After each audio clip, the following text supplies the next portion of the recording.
Alright guys, so here's the week 16 recap. I started off with Mogo. Um, I uh, I actually I didn't this wasn't a good trade at all. I should have shorted down here. Short weakness. I got FOMO. Um, I should have shorted up here, but the rules are like I don't want to be shorted in this indicator. At all. I want to push, which this thing did push up into my areas. This would have been a perfect short, especially like up here when it can't push any higher. Um, that would have been a very good short, or at the very worst, like when it pops up again after the big wash, pops, lower volume, short here. I have the first target down here, but shorted here. I got a scratch. Not a scratch. I mean, this is no. It hit my hard stop, came back down. I shorted here. Once again, I got FOMO. Uh, it did work this time. It dropped. Um, covered partial here. I was trying to get covered here. I got a really bad fill. I got filled up here. Then popped back up when I started reclaiming this. I cut it all off. So it was a very small win. Honestly, it's such a small win that it probably was a red day after locates. Um, so like I said, nothing to brag about. Then I traded IHT. So where the heck did that just go? There we go. So I came up here. I popped into the VWAP. I saw it stuffing. I shorted. I had a quick little cover here. We came back up. I covered break even. I was happy with this trade. Um, and it came up into uh, popped above VWAP. I'm pretty sure. One second. Pre-market consolidation area was like here. Yeah, that's exactly what I thought because this didn't hit into. I didn't have patience. Uh, I got FOMO again because I already bought locates. I had a very small win. Um, saw this popping up. I mean, it was still get 10, 15 cents away from my target. I saw it dropping down. Saw it popping into VWAP. I thought I was going to stuff again like my first short, and then I would ride it all the way down. It did. It kept popping, hit my hard stop. Came up here, that short of weakness, which is wrong. I needed green, green, green, red. I need to either see another red or a green that's a lower high. See pops above, cut it off, and I finally was, telling myself you need to chill out, dude. Um, Pops up here into my area that I was looking at. Popped above 3. This would have been a perfect short. Pop above 3. It closes. It comes below this high. It's short. That would have been a nice little short right here.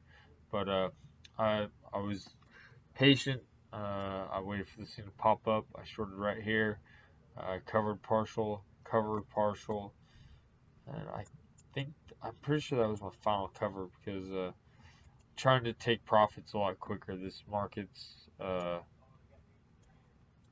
trying to lock in my profits so I can have a green week. So that was a decent win. Then I also had ADTX from yesterday.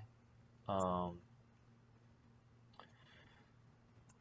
Popped up here, starts having a lot of selling pressure. This would have been a nice short, risking this high, but I waited for this to come back down. Pop up is started having more selling pressure here. The volume's a lot lower. The buying volume's a lot lower. I shorted right here. I had a really shitty cover right here. Popped over. I covered again. I remember coming down here. I was trying to get filled here. It popped up. I lost another 5 cents on this cover. And then the last cover was over here. So, all in all, a very small green day on Mogo. An okay win on IHT and an okay win on ADTX. And I was really happy. This week I've changed things up. I have to give a shout out to my friends Nico and Sean. They've been helping me out a lot. I have a pre trading plan, and while I've been following this, I've been doing good on my trades. They have to meet a certain criteria before I'm allowed to take the trade, and it's really been helping me trim down uh, my tickers that I'm following. And today I was I guess I was just anxious. I wanted to finish off the week. I was already green on the week, which is my first goal that I'm trying to reach, is just to end the week green. I want to be very transparent. I have not been green since going live, and but I mean, I would have like one green day, but then I would just have a disastrous trade that would just kill my account. And well, I did that again today, which I'm very disappointed in myself, because if I would have followed my pre-plan, KXIN never would have even been on my radar. So that's what I have to remember, is that these rules aren't here just to follow while I'm doing good, and then once I'm having a couple of good days, I just forget about it. I also started making myself do a journal, so after every day trading, I do a journal. Yesterday, I guess I got overconfident after ADTX that I didn't make my journal entry on ADTX. I started slacking off, and well, I think that also led me into being overconfident on KXIN. It's ridiculous that only two good trades, or two decent trades, uh, makes me forget about the rules, but it did. And I don't think that that's going to happen again. Uh, so I shorted this thing. This is the pre-market high, blue level. So I have no problem with this first short. It came up here, started stuffing out, double topped right here, and dropped. It came in, had a lower high, and I was just like, okay, I'll take a short. The problem with this short is that I went in full size, and first off, the first problem I have is that I went in. This is a microflow. This thing's got 1 million shares, and over here, over a million was traded. Over a million was traded. A million was traded. Like, so this thing float rotated 3 times right in here. Like, that should have, like, ding, ding, ding. Maybe you shouldn't be messing with this. That's why I need to. I'm not skilled enough. I'm not good at reading the tape. I never should have been messing with this thing. And I shorted here. This thing came down and it hit VWAP. The second it hit the VWAP in the 9 EMA, it just started pushing up. I took a cut. This shows that I was break even. I thought I was break even, but it went 5 cents against me. So this is my hard stop. I lowered my risk down to 5 cents. Each trade is allowed to go 5 cents against me. This thing went 5 cents against me. Then it came down here. Once it died, I started waiting for a green candle. Lower green is below this. So I was just like, all right, well, I'll short here, risking here. I want to see the VWAP crack, non-EMA crack.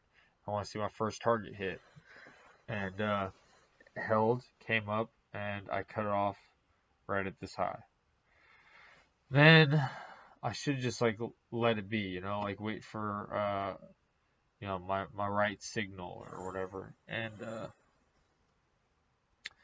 again, I took another cut here. I shorted on this green candle.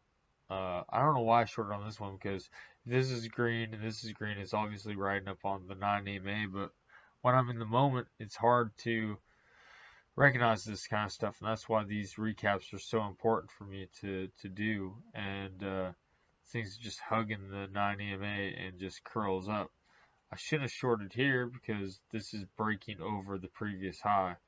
I should have known that it was going to squeeze up. I should have waited and been patient. Oh, okay, this one has this one's a lower high than this one. Short here, or at the worst, risk right here. You know, it doesn't drop. It's still holding the 9 EMA. Cut it off, break even, or whatever. You know, like that. That's like little things that I'm trying to work on and find my own trade. But anyway, so I have 3 cuts right here, and full size. I think that what I need to do is I need to start having like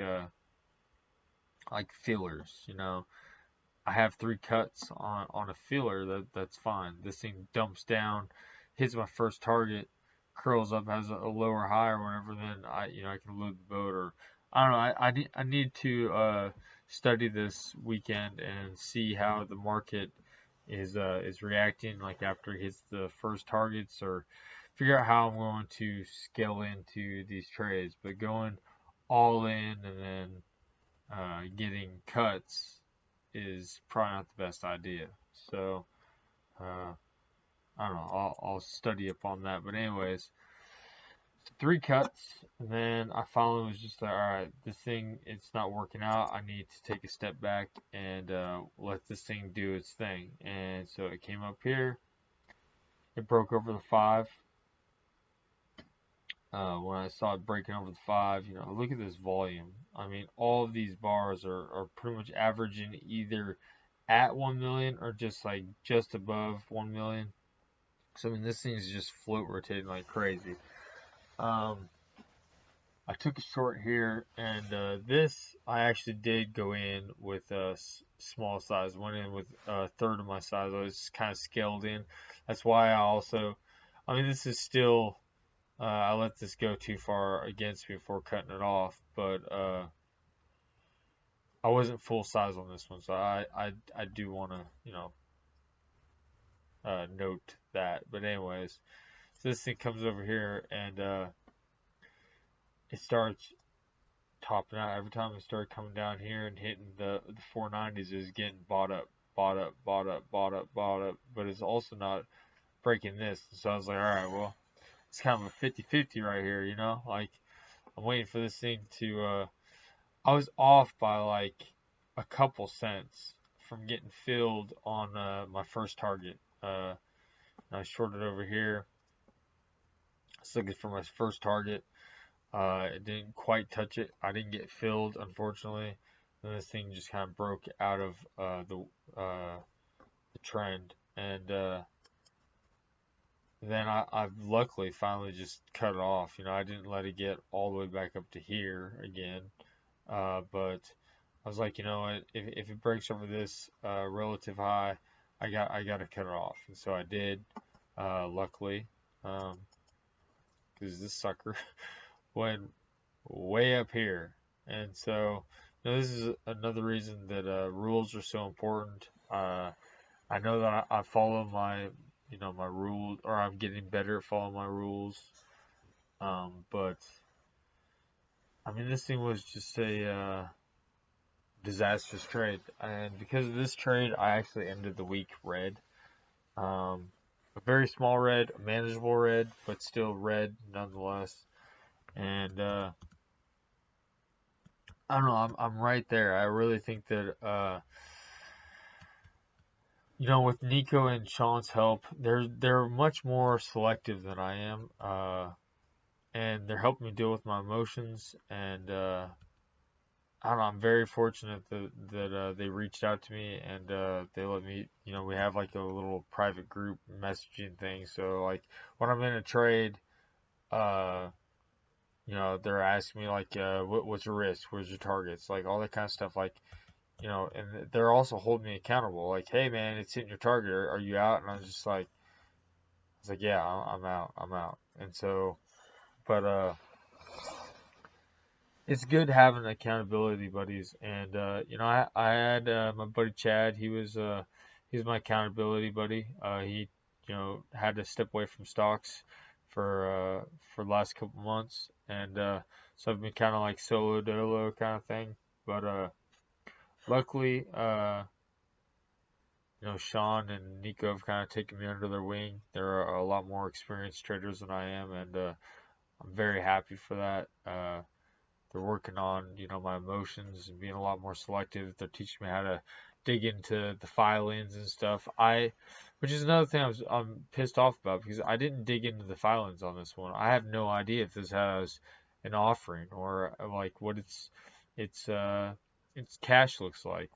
Does it have a net loss? Like, does it have revenues? Like, I don't know any of this kind of stuff. I went into this trade blind. This is what I've been doing, last month or two. I've been half-assing this job, and this is a job. This isn't a hobby. This is something that I'm taking serious, and I want to be successful at this. I need to put the work in. I need to uh, back test and all that stuff. And so, I don't know. They've definitely helped me out a lot, and I'm very fortunate that they're helping me out. So if you guys do watch this, sorry. Right before market opened is funny, because Nico knows that I'm a little bit more gung ho, and he's like, "Hey man, don't do anything stupid today." I was just like, "Oh, I won't. I was like, I got this. Don't worry." And I mean, I fully did intend to not do anything stupid, but it's a lot easier for me to do something stupid than they are. But they also have a lot more experience than me, and they've made these kind of mistakes, and they've learned from it. I feel like I really do feel like I'm at a pivot point in my trading, because I'm right there. I'm right there. I'm starting to see things. I remember when this was curling up, I see my indicator. I was just like, man, this is like uptrending. It's pointing up. It's going up. I was like, that's not a good sign. I don't want to be shorting that thing when it's doing that. Like, you go to this, it's going down. I want this thing when it's going down. I don't want this thing when it's going up, pointing up. That's not the direction I want this piece of crap to go. I want it to tank, kind of like what it's doing right now. It's starting to curl over. That's what I want, is that. And so I did see that when I was in here. I was waiting for this thing to take a direction, and I remember looking at it like right here, and like it cracked under. And I was just like, I don't know, man. I think that they're faking this out. I think this is gonna go, because it's moving up, and then the volume starts coming in, and I was right, and I'm glad I cut it off. I'm glad Nico helped me to being accountable, and yeah, it's just, I'm right there. I almost hit my first goal of just being green for the week. I don't care about how much money I'm making right now. I'm trading small size, but next week I will be green. I will be a lot more selective, and I will do my process. If I don't finish my process, I don't dig into the filings. I don't, it doesn't meet all my criteria, I'm not taking the trade. And yeah, I'm gonna make sure that I do all this stuff, or I'm just gonna slowly bleed my account out, and that's not gonna happen. I am gonna be successful at this, and to do that, I need to do the work. So, anyways, I hope you guys, whoever does watch this, likes this video or whatever. And when I go back to rewatch this, you almost got it, man. Just pull your head out of your ass and follow the rules, and do your thing. All right, see you guys next week.